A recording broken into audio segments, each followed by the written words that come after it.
Mi hijo pensó que no lo había visto deslizar algo extraño en mi vino durante la cena de Navidad, pero yo noté cada detalle. Cuando se alejó, intercambié nuestras copas, convirtiendo su traición en su propia trampa. Lo que le sucedió después me dejó en shock.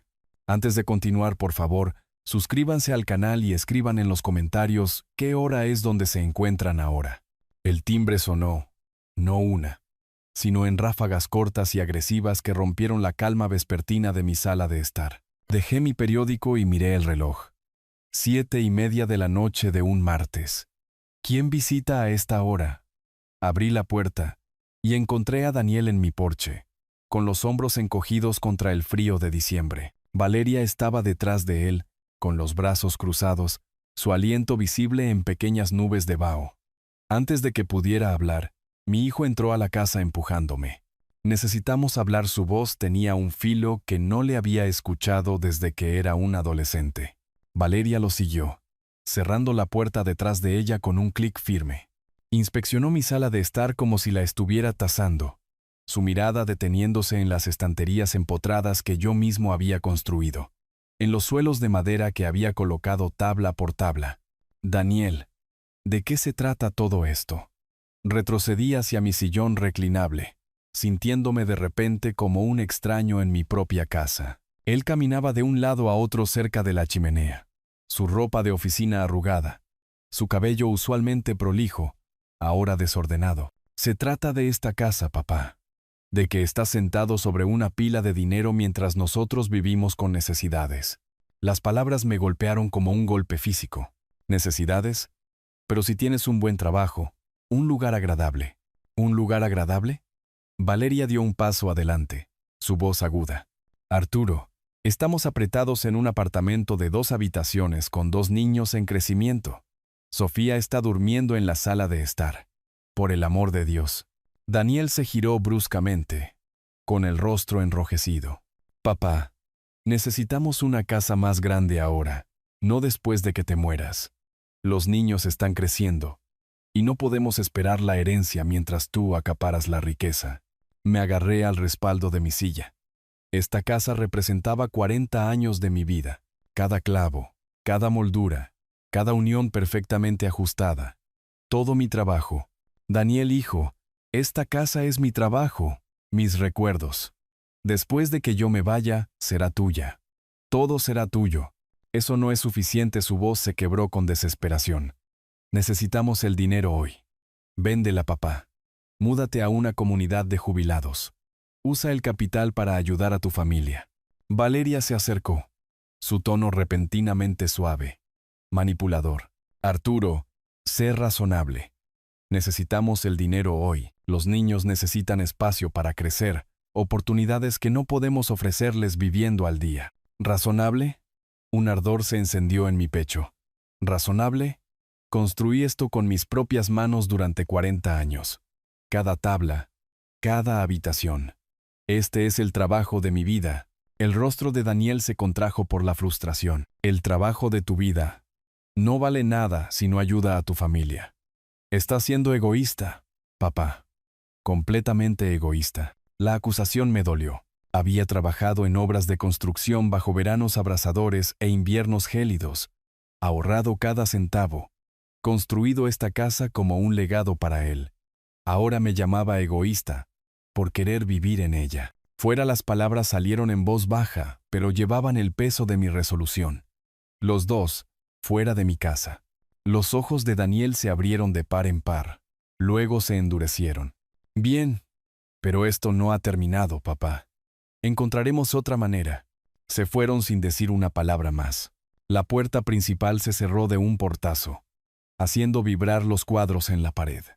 A través de la ventana, vi su coche alejarse, las luces traseras desapareciendo en la oscuridad de diciembre.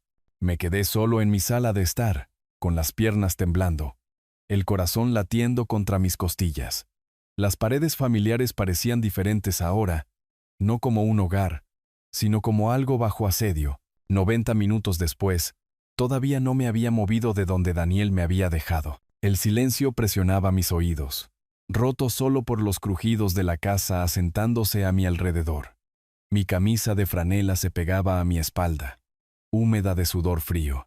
Me hundí en mi sillón reclinable, el cuero crujiendo bajo mi peso.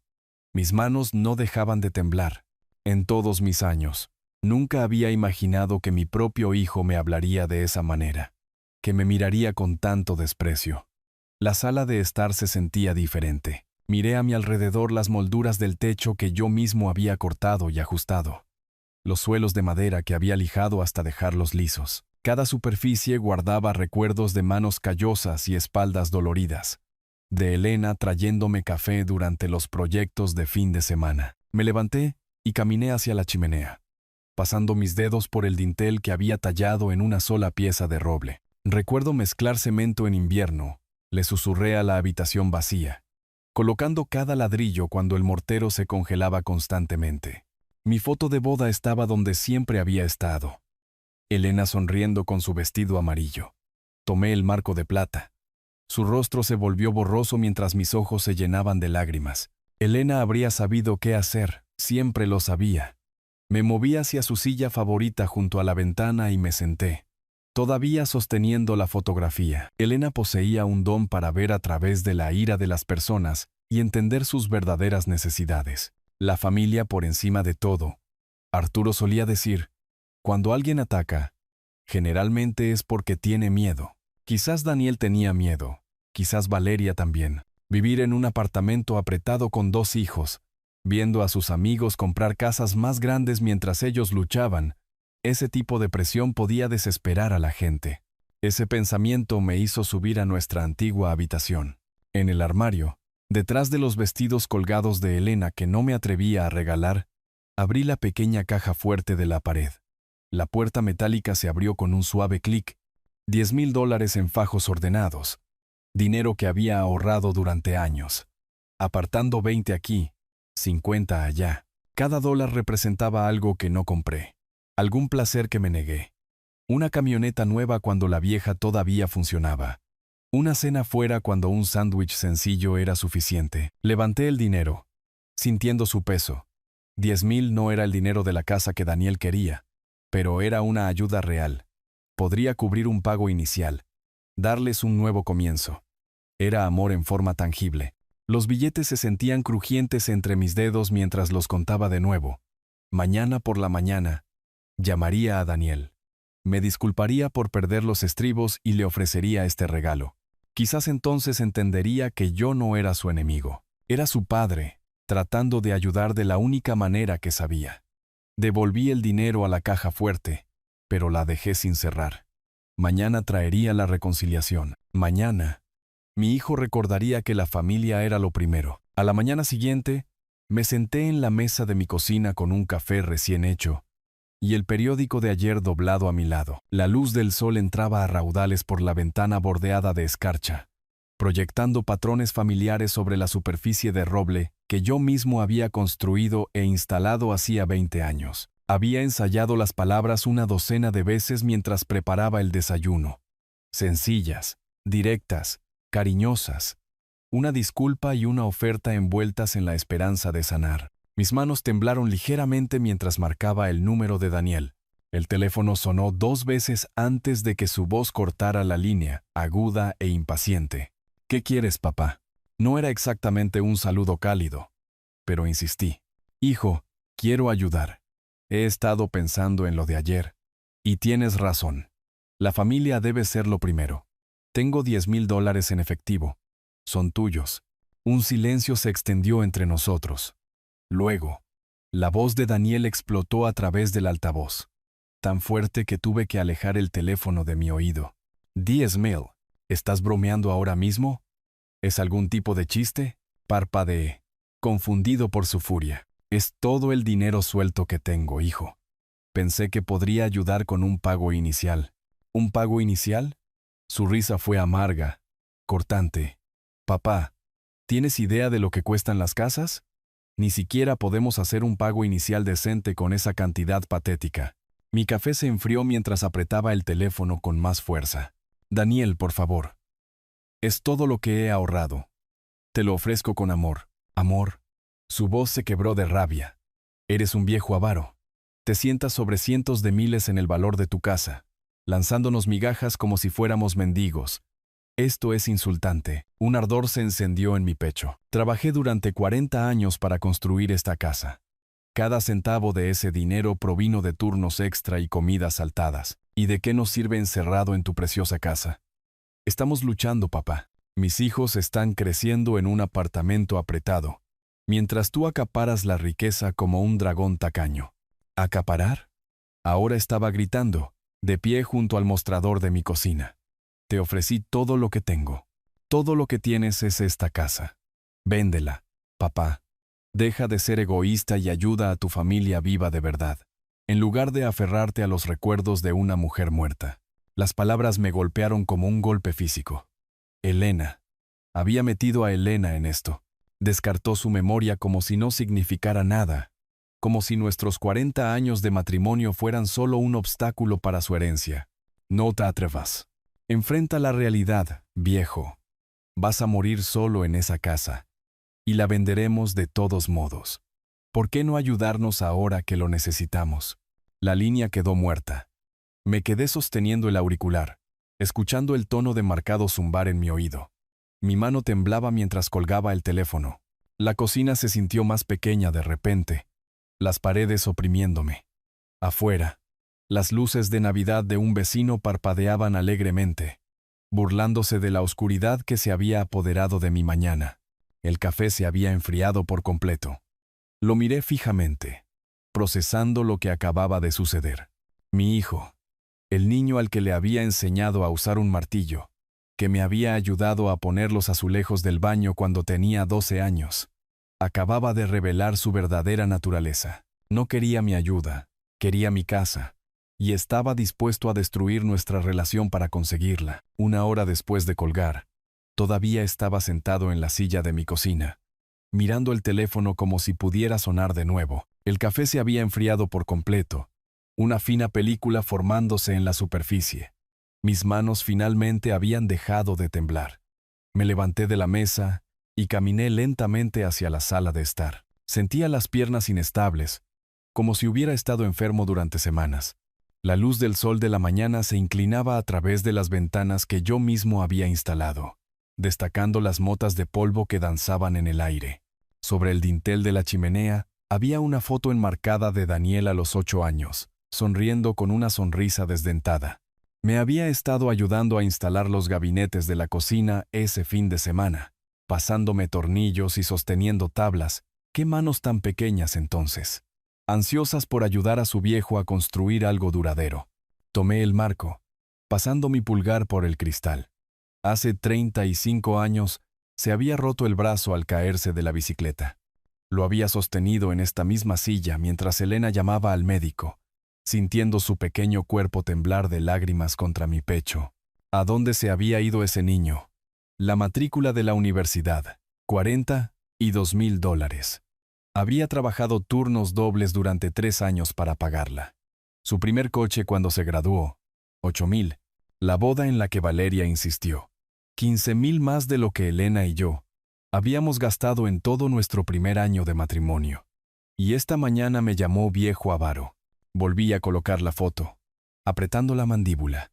Los recuerdos seguían llegando, no invitados y nítidos, enseñándole a conducir en el estacionamiento vacío de la iglesia, ayudándole a mudarse a su primer apartamento, siendo su aval para el préstamo de su segundo coche cuando su crédito no era suficiente. Cada sacrificio, cada hora extra trabajada, cada vacación que Elena y yo no tomamos para poder ayudar a nuestro hijo a construir su vida. ¿Y para qué? ¿Para que pudiera pararse en mi sala de estar y exigirme que vendiera la casa que había construido con mis propias manos? Caminé hacia la ventana, mirando mi jardín delantero. La señora Morales, la vecina de enfrente, ya estaba colgando las luces de Navidad, tarareando mientras trabajaba. Gente normal haciendo cosas normales, no sufriendo porque sus hijos ingratos les arrancaran el corazón. La ira se sintió bien, limpia y afilada, cortando el dolor como una cuchilla. Enderecé los hombros, sintiendo que algo se asentaba en su lugar detrás de mis costillas. Algo duro y definitivo. Había criado a Daniel, lo había apoyado, Lo había amado incondicionalmente durante 42 años. Y él me lo había arrojado a la cara por dinero, me había llamado avaro por querer vivir en la casa, que había pasado décadas construyendo. Ya está. Suficiente. Miré mi sala de estar con nuevos ojos. No como una futura herencia esperando ser dividida, sino como mi espacio. Las molduras que había cortado a mano, los suelos de madera que había lijado hasta dejarlos lisos, las estanterías empotradas donde los libros de Elena todavía estaban, exactamente donde ella los había dejado. Esto era mío, y si Daniel no quería saber nada de mí a menos que le diera dinero, entonces podría tener exactamente eso. Nada. Mi pecho se sintió más ligero de lo que se había sentido en toda la mañana. La decisión se asentó bien en mi estómago, sólida y segura. No más llamadas telefónicas, no más intentos de ayudar, no más decepciones cuando mi hijo me mostrara exactamente en quién se había convertido. Miré hacia el garaje donde esperaban las cajas de adornos navideños. Quizás un poco de trabajo físico ayudaría a quemar esta energía inquieta. Mañana sacaría las luces y haría que la casa se viera festiva. No para la familia. Ya no me quedaba nada de eso, sino para mí. Porque podía. Porque era mi casa. A la mañana siguiente me desperté antes del amanecer y no pude volver a dormirme. A las 9 en punto ya había terminado de desayunar y estaba en mi garaje, sacando cajas de cartón polvorientas de los estantes. Adornos de Navidad. 1995, leí en la escritura cuidadosa de Elena en la más cercana. Quizás si decoro la casa, mi humor mejore. El pensamiento se sintió hueco incluso mientras lo tenía. Pero necesitaba algo que hacer con mis manos. Algo que no implicara pensar en hijos ingratos o palabras crueles. La primera caja contenía ristras de luces de carámbano, enredadas en nudos que tardarían 1 hora en desenredar. Las extendí sobre mi mesa de trabajo, revisando metódicamente cada bombilla en busca de grietas o filamentos ennegrecidos. El trabajo repetitivo se sintió terapéutico. Un problema que realmente podía resolver. A las 10:30 había bajado mi escalera de aluminio de sus ganchos y la había colocado contra la casa. A los 65 años, subir para colgar luces a lo largo del tejado requería más esfuerzo que antes. Mis rodillas protestaban a cada paso, y tuve que detenerme 2 veces para recuperar el aliento. Pero el esfuerzo físico se sintió bien. Real. Cada gancho que sujetaba al canalón, cada sección de luces que probaba y colgaba, era un progreso tangible. A diferencia de intentar mantener una relación con alguien que me veía como nada más que una cuenta bancaria. La señora Morales me saludó desde su jardín mientras colocaba los renos iluminados en mi césped delantero. Empezando temprano este año. Arturo. Logré sonreír y le devolví el saludo. Al menos mis vecinos no esperaban que vendiera mi casa y me mudara a una residencia de ancianos. El teléfono empezó a sonar a las 2:30. Estaba desenredando la última ristra de luces cuando el tono de llamada de Daniel cortó el aire de diciembre. La misma melodía que había tenido durante años. Alguna canción alegre cuyo nombre nunca me había molestado en aprender. Dejé que sonara hasta que se detuvo. 10 minutos después, volvió a sonar. Apreté los dientes y seguí trabajando. Las luces para los arbustos delanteros necesitaban ser probadas antes de poder enchufarlas. La mitad de la ristra estaba muerta, probablemente por estar en el garaje todo el año. Tendría que buscar en la caja de bombillas de repuesto. Tercera llamada a las 2:45. Fingí no oírla, pero mis manos habían empezado a temblar de nuevo. ¿Y si algo les pasaba a los nietos? Mateo había estado luchando contra un resfriado la semana pasada. ¿Y si Sofía se había lastimado en la escuela? La voz de Elena susurró en mi memoria. La familia primero, Arturo. Siempre la familia primero. Pero Elena nunca había oído a su hijo llamar a su esposo viejo avaro. La cuarta llamada llegó a las 2:50. Dejé de trabajar por completo. De pie en mi jardín delantero con luces de Navidad colgando de mi brazo como si fueran espumillón. Sentía el pecho oprimido, dividido entre la ira justificada y la preocupación de un abuelo. ¿Y si algo le pasaba a Mateo o a la pequeña? Elena nunca me perdonaría si ignoraba una llamada sobre los nietos. Yo tampoco me lo perdonaría. Caminé lentamente hacia la puerta principal, cada paso sintiéndose más pesado que el anterior. El teléfono había dejado de sonar. pero sabía que volvería a empezar. Daniel era persistente cuando quería algo. Efectivamente, mientras alcanzaba el pomo de la puerta, sonó de nuevo. Me quedé en mi propio umbral, respirando con dificultad por algo más que el trabajo físico. Mi mano se cernía sobre el pomo. Podía dejar que sonara, dejar que el buzón de voz se encargara de lo que Daniel tuviera que decir esta vez. Continuar mi mañana pacífica de decoración y fingir que no tenía un hijo. Pero, ¿y si realmente se trataba de los niños? El timbre parecía más fuerte dentro de la casa. Caminé hacia la cocina y miré el teléfono durante 3 timbres más antes de descolgar. ¿Qué quieres, Daniel? Papá. Perdóname, la voz de Daniel llegó a través del auricular. Suave y humilde. Nada que ver con el veneno de ayer. Me comporté como un idiota. Valeria me hizo llamar para disculparme. Cambié el teléfono a mi otra oreja, desconfiado. El cambio completo en su tono encendió las alarmas en mi cabeza. Ayer me había llamado viejo avaro. Hoy sonaba como un niño arrepentido. No lo sé, hijo. Me heriste mucho, lo sé. Fui horrible contigo. Completamente horrible. Su voz se quebró ligeramente, pero algo en ella se sentía ensayado. El estrés de las fiestas, los niños pidiendo cosas que no podemos permitirnos. Nada de eso excusa cómo te hablé.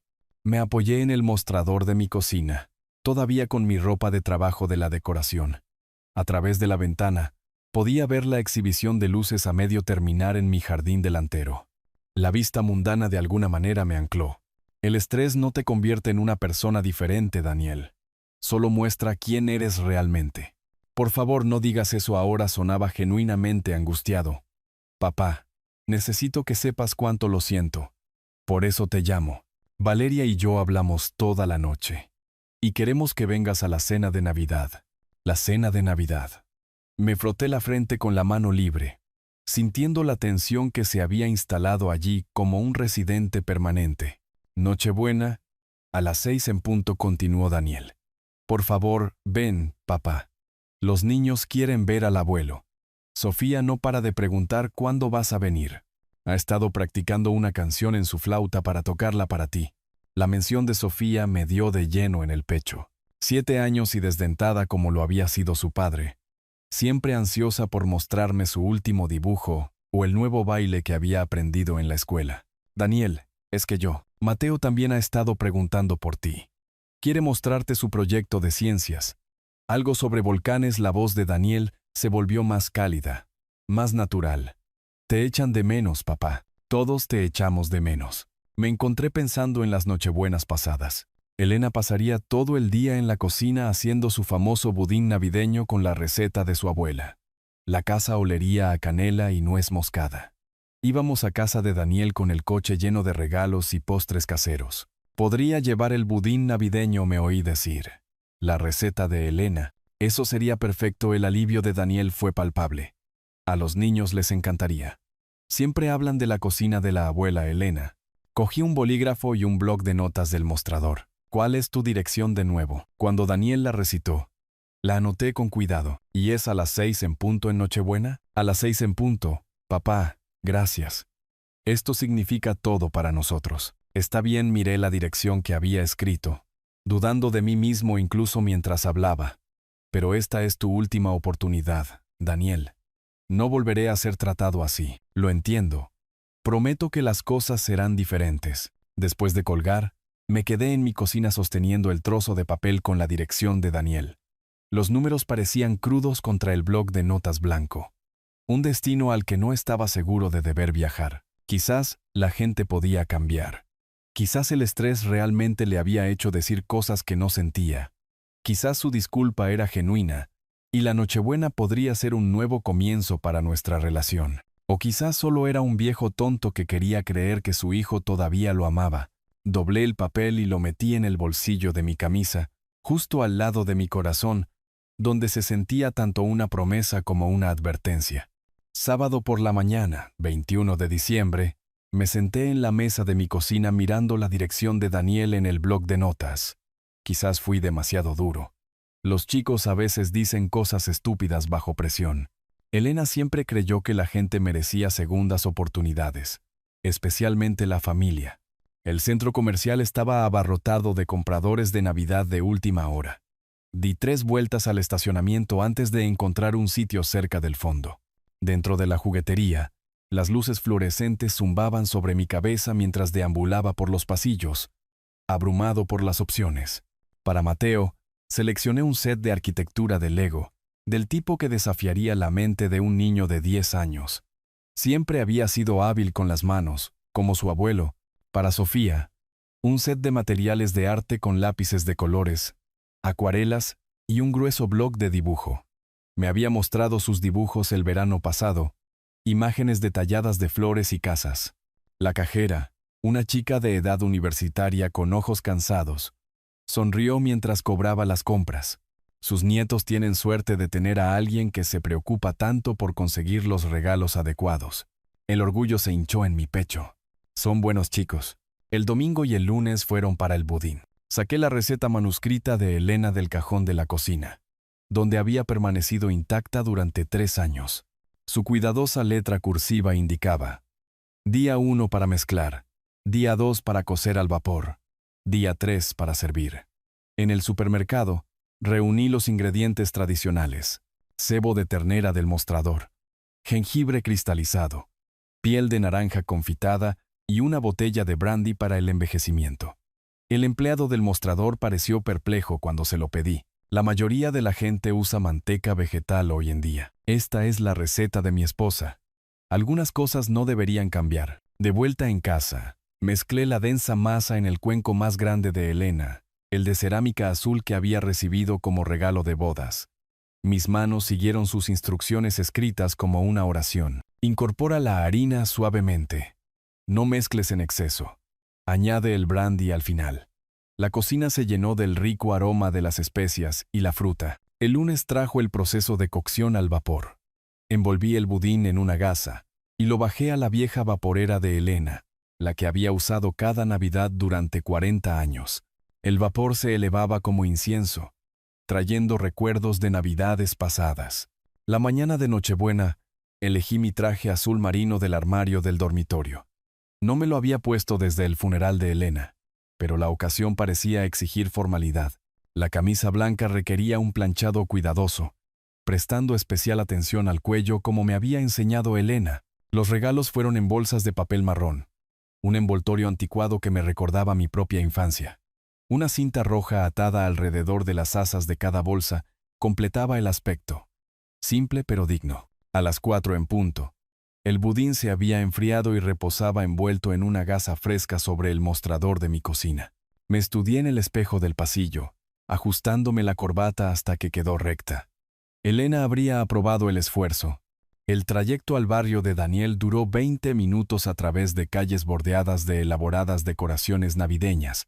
Su casa se encontraba en una urbanización de casas de estilo colonial idénticas, cada una con céspedes perfectamente cuidados y buzones a juego.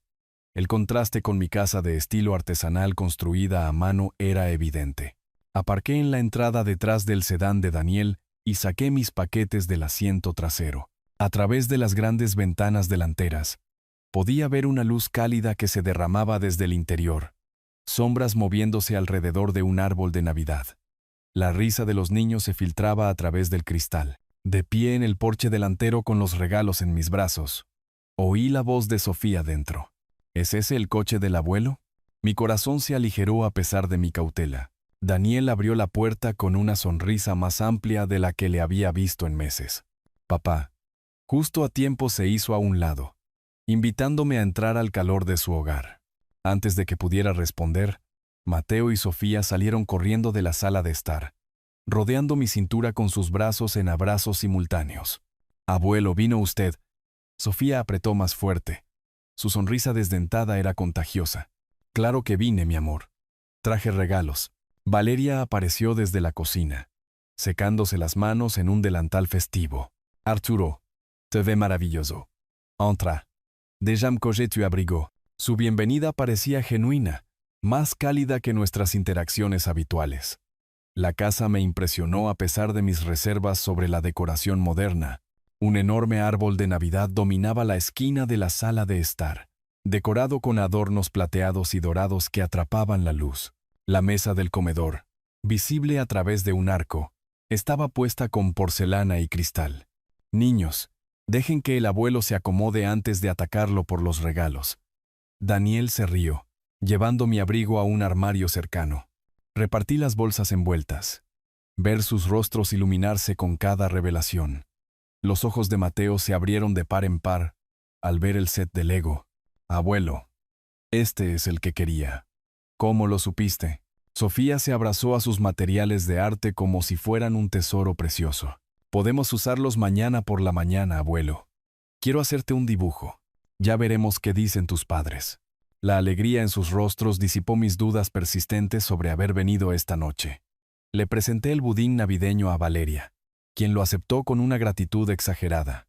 Arturo, no deberías haberte molestado tanto. Es la receta de Elena, ¿verdad? Los niños estarán encantados. Daniel me dio un breve recorrido por su comedor renovado, señalando la nueva moldura de silla y el aparador empotrado. Hicimos la mayor parte del trabajo nosotros mismos, dijo con un orgullo que reconocí de mis propios proyectos en casa. Buena artesanía, admití. El trabajo era sólido, aunque no exactamente a mi nivel. Mientras nos reuníamos alrededor de la mesa, Valeria me indicó la silla de la cabecera con ceremonia. Este es tu lugar esta noche, Arturo. El invitado de honor. La mesa formalmente puesta, la buena porcelana, las servilletas de tela, las copas de cristal, me recordaban las fiestas con Elena. Daniel cortó el pavo mientras Valeria traía guarniciones de la cocina. Los sonidos normales de una familia llenaban la habitación.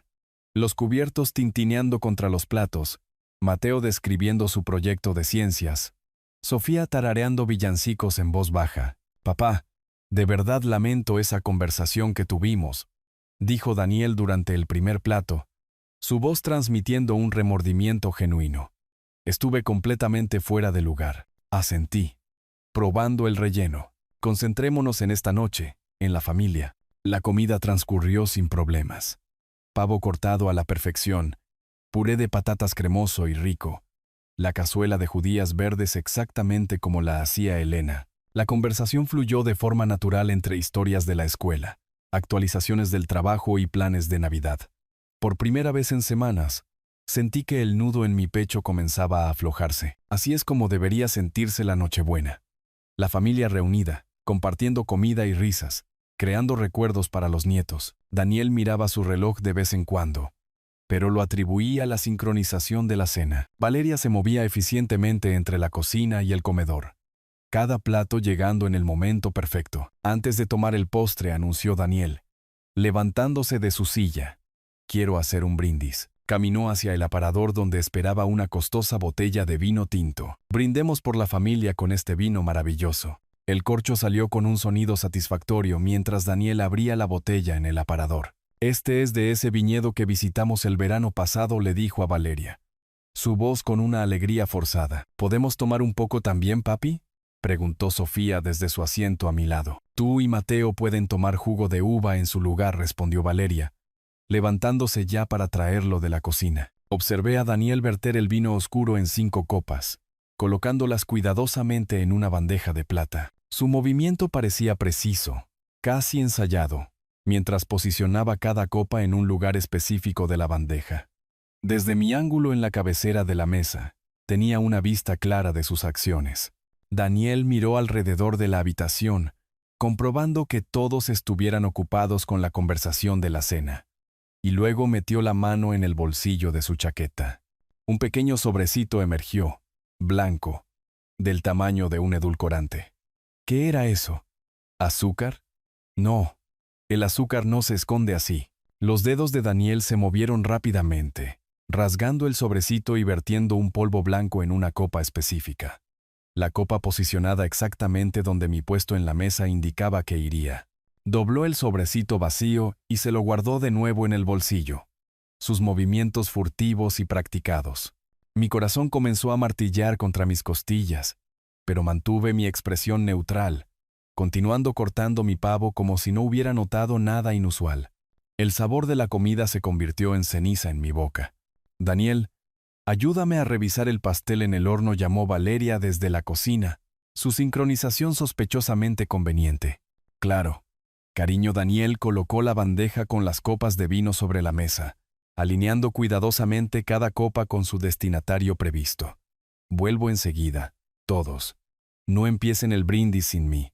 Desaparecieron juntos en la cocina, dejándome solo en la mesa con Mateo y Sofía, quienes continuaban charlando sobre sus planes para la mañana de Navidad. El vino envenenado estaba a unos 50 centímetros de mi mano derecha, la copa reflejando las luces del candelabro. Mi hijo, el niño al que le había enseñado a clavar clavos y cambiar el aceite, que había llorado en mis brazos cuando se rompió la bicicleta, acababa de intentar envenenarme. La revelación golpeó más fuerte que cualquier golpe físico que hubiera recibido. Cada palabra amable de esta noche, cada gesto de reconciliación, cada momento de lo que había pensado que era un genuino calor familiar, todo había sido una actuación. Un guión diseñado para atraerme aquí para que pudieran, ¿qué? ¿Matarme por mi herencia? ¿Hacer que pareciera un ataque al corazón provocado por el estrés de la reconciliación? El sonido de Daniel y Valeria regresando de la cocina me devolvió al momento presente. Mis manos habían empezado a temblar, pero agarré mi servilleta para estabilizarlas. Perdón por eso, dijo Daniel, volviendo a sentarse con esa misma sonrisa forzada. El pastel necesitaba unos minutos más. Alcanzó su copa de vino, levantándola expectante hacia mí. Ahora, papá, ese brindis por la familia, por los nuevos comienzos y por dejar atrás el pasado. Miré la copa envenenada, mi mente corriendo a través de las opciones. ¿Enfrentarlo ahora? ¿Fingir beber y ver qué pasaba? ¿Llamar a la policía? ¿Qué pruebas tenía más allá de lo que había presenciado? La sonrisa de Daniel vaciló ligeramente mientras esperaba que yo levantara mi copa. La habitación se quedó en silencio, excepto por el tic-tac del reloj de pie en la esquina y el estruendo de mi propio corazón. Daniel y Valeria regresaron de la cocina con expresiones de alivio mal disimulado. Se acomodaron de nuevo en sus sillas como si nada hubiera pasado, pero capté la mirada significativa que intercambiaron. Bueno, pues anunció Daniel, levantando su copa de vino con un ademán teatral. Distribuyó las copas alrededor de la mesa, cada una colocada deliberadamente frente a su destinatario previsto. Por la familia y el perdón. Mateo y Sofía levantaron sus vasos de jugo con risitas, imitando el brindis de los adultos. El rostro de Daniel brillaba de confianza mientras levantaba su copa hacia la mía, esperando que yo hiciera lo mismo. Levanté mi copa lentamente, observando su expresión con interés. Por recibir lo que merecemos. Todos bebimos juntos. Daniel dio un sorbo profundo y satisfecho. Valeria bebió nerviosamente mientras me observaba atentamente en busca de efectos inmediatos. Los niños vaciaron su jugo con entusiasmo. Yo solo probé una cantidad minúscula, lo suficiente para mojarme los labios. Daniel dejó su copa con una sonrisa de satisfacción, mirando su reloj discretamente. ¿Cuánto tiempo esperaban que tardara en hacer efecto su pequeña sorpresa? ¿20 minutos? ¿1 hora? Coloqué mi copa en la mesa con cuidado deliberado y fijé mi mirada en mi hijo. Daniel, ¿qué pusiste en mi copa? El color desapareció de su rostro al instante. ¿Qué? Nada. No entiendo a qué te refieres. Su voz se quebró en la última palabra, demasiado aguda y demasiado rápida. El comedor se quedó en silencio, excepto por el tic-tac del reloj de pie en la esquina. Mateo y Sofía miraban alternativamente a sus padres y a mí con creciente confusión. El rostro de Valeria se había puesto blanco como la nieve fresca, su mano congelada a medio camino de su boca. Me recliné en mi silla, completamente tranquilo. Entonces no te importará que haya cambiado nuestras copas mientras estabas en la cocina. Las palabras golpearon a Daniel como un golpe físico. Su boca se abrió y se cerró sin emitir sonido mientras la comprensión se apoderaba de sus facciones. La máscara de confianza se desmoronó, reemplazada por un terror puro. ¿Qué? La palabra explotó de su garganta mientras se ponía de pie de un salto, derribando su silla. Sus manos volaron a su estómago, luego a su boca, como si de alguna manera pudiera evitar lo que ya había tragado. ¿Qué le pasa a papi? La vocecita de Sofía cortó el caos, las lágrimas comenzando a formarse en sus ojos. Daniel no respondió. Se dobló ligeramente, con una mano apoyada en la mesa y la otra presionada contra su boca. Su rostro había adquirido una palidez verdosa que habría sido cómica en otras circunstancias. El baño jadeó, tropezando hacia el pasillo. Necesito. No terminó la frase. El sonido de sus pasos resonando por el pasillo fue seguido por el portazo del baño con fuerza suficiente para hacer vibrar los cuadros de las paredes. Luego vinieron las arcadas, sonidos violentos y desesperados que resonaron por toda la casa, puntuados por las bocanadas de aire de pánico de Daniel entre oleadas de náuseas. Permanecí sentado en la cabecera de la mesa, cortando otro trozo de pavo como si nada inusual hubiera ocurrido. Los niños habían empezado a llorar ahora, abrazándose el uno al otro mientras su madre permanecía congelada en estado de shock. Los ojos de Valeria se movían entre el pasillo, donde el sufrimiento de su esposo continuaba, y mi expresión serena. Abrió la boca para hablar, luego la cerró de nuevo, aparentemente sin palabras. Perfecto. Después de 42 años de ser el padre de Daniel, finalmente le había enseñado una lección que nunca olvidaría. Valeria se me acercó con las manos temblorosas, su rostro surcado por lágrimas que podrían haber sido genuinas. Usted no entiende. Necesitábamos el dinero, su voz se agudizó con cada palabra. La desesperación la volvía descuidada. Dejé mi tenedor y la miré con la misma expresión que le daría a un extraño. ¿Querían matarme por la herencia? Desde el baño, llegó otra oleada de arcadas violentas, seguida de los débiles gemidos de Daniel. El sonido hizo que Sofía sollozara más fuerte, mientras Mateo intentaba torpemente consolar a su hermana pequeña. Era solo un somnífero, las palabras de Valeria salieron a borbotones. Queríamos que cambiaras tu testamento. Nada permanente, solo. Necesitábamos que entendieras lo desesperados que estábamos. Mentiras. Me levanté lentamente, con las piernas firmes a pesar de todo. Le diste suficiente para enfermarlo violentamente. Si eso fuera solo una pastilla para dormir, habrías triturado un frasco entero. La compostura de Valeria se quebró por completo. Los pagos de la hipoteca nos están aplastando.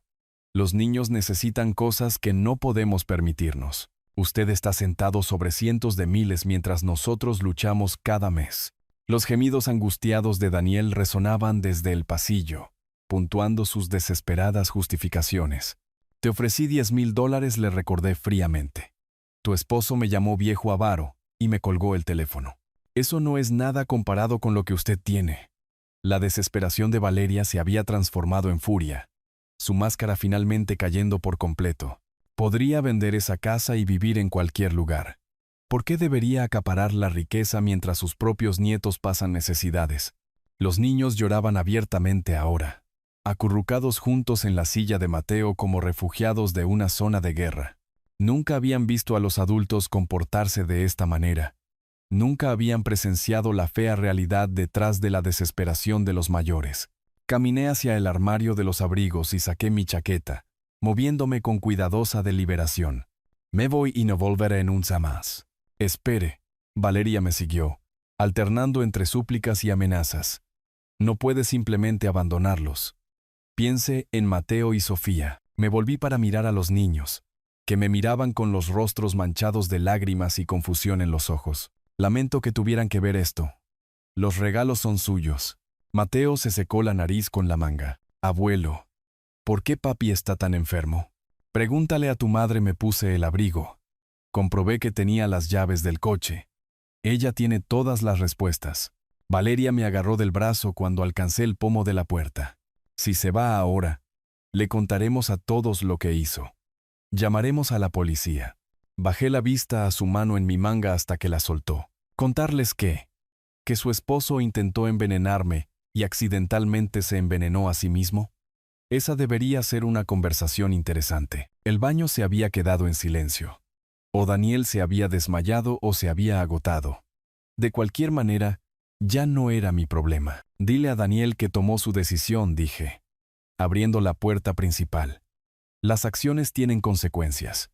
Acaba de aprender esa lección de la manera más difícil. Caminé hacia mi coche sin mirar atrás, incluso cuando oí a Valeria gritar mi nombre desde la entrada.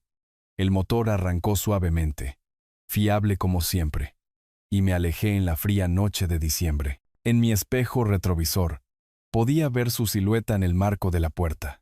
pero no disminuí la velocidad. Algunos puentes, una vez quemados, deben permanecer así. La mañana de Navidad llegó gris y silenciosa a mi casa vacía. Me desperté en silencio, preparé café en mi propia cocina y no sentí ningún remordimiento por los acontecimientos de la noche anterior. La justicia servida fría sabe notablemente satisfactoria. El vecindario mostraba signos de la actividad navideña normal, coches en las entradas, voces de niños que se oían a través de los patios, el caos confortable de las familias abriendo regalos. Observé desde la ventana de mi sala, contento con mi soledad, la memoria de Elena haciéndome compañía. 3 días después, la señora Morales se asomó por encima de nuestra valla compartida mientras yo revisaba mi buzón. Arturo, ¿se enteró? Daniel ha estado en el hospital desde Nochebuena. ¿Algo terrible en el estómago? Compuse mis rasgos en una expresión de preocupación apropiada. ¡Qué terrible! ¿Se está recuperando? Pobre Valeria ha estado allí todos los días con los niños. Los médicos no están seguros de qué lo causó. Algún tipo de intoxicación alimentaria grave o una reacción. Sacudió la cabeza con simpatía. Ya sabe cómo pueden pasar estas cosas durante las fiestas. Comida pesada, demasiada emoción. En efecto, por favor, dele mis saludos cuando la vea. La señora Morales estudió mi rostro con atención, quizás esperando una reacción más dramática a las noticias sobre mi hijo. ¿Va a visitarlo al hospital? Estoy seguro de que está en buenas manos con el personal médico. Esa noche me senté en la silla favorita de Elena y consideré la situación de Daniel. El muchacho había probado una cucharada de su propia medicina, literalmente. Lo que fuera que había planeado darme, obviamente había sido más fuerte de lo que Valeria afirmaba. Las pastillas para dormir no suelen requerir hospitalización. Para el 30 de diciembre, había tomado mi decisión. La llamada telefónica a mi abogado fue breve y profesional. La oficina de abogados olía a cuero y libros viejos, exactamente como debía ser. El señor Gutiérrez había manejado el patrimonio de Elena y me conocía como un hombre cuidadoso y práctico que no tomaba decisiones impulsivas. ¿Está seguro de esta decisión, señor Salas? Revisó los nuevos documentos del testamento con ojos expertos. Esto representa un cambio significativo con respecto a sus arreglos anteriores. Alguien que intenta envenenar a su propio padre no merece una herencia, declaré rotundamente. La casa y mis ahorros irán al Hospital Infantil San Judas. Los nietos recibirán fondos fiduciarios cuando cumplan 25 años, suficiente para la universidad y un comienzo en la vida, pero no lo suficiente como para volverlos perezosos. El señor Gutiérrez asintió lentamente. ¿Y su hijo y su nuera no reciben nada? Nada. Han demostrado su verdadera naturaleza. La ceremonia de la firma fue simple pero satisfactoria. Mi firma en la parte inferior de cada página se sintió como trazar una línea bajo un capítulo desafortunado de mi vida. 2 testigos de la oficina firmaron después de mí, haciendo que el documento fuera legalmente vinculante. El 2 de enero trajo una mañana fresca y clara. Regresé a casa de la oficina del abogado con una copia de mi Nuevo Testamento, que coloqué en la caja fuerte de la pared donde había estado el antiguo. El sobregrueso encajaba perfectamente en el espacio que una vez había ocupado el joyero de Elena. Mirando alrededor de mi sala de estar, sentí una profunda satisfacción. La casa me pertenecía de verdad ahora, no como algo que esperaba ser heredado, sino como mi santuario hasta el día de mi muerte. Daniel me había enseñado una lección invaluable sobre la lealtad familiar, aunque probablemente no la que él pretendía. La fotografía de Elena me sonrió desde el dintel de la chimenea. Levanté mi taza de café en un pequeño saludo. Tú lo aprobarías, querida. Protegí lo que construimos juntos. Si te gustó esta historia, por favor, dale me gusta a este video. Suscríbete al canal y comparte tus impresiones de esta historia en los comentarios. Para escuchar la siguiente historia, haz clic en el cuadro de la izquierda. Gracias por tu atención.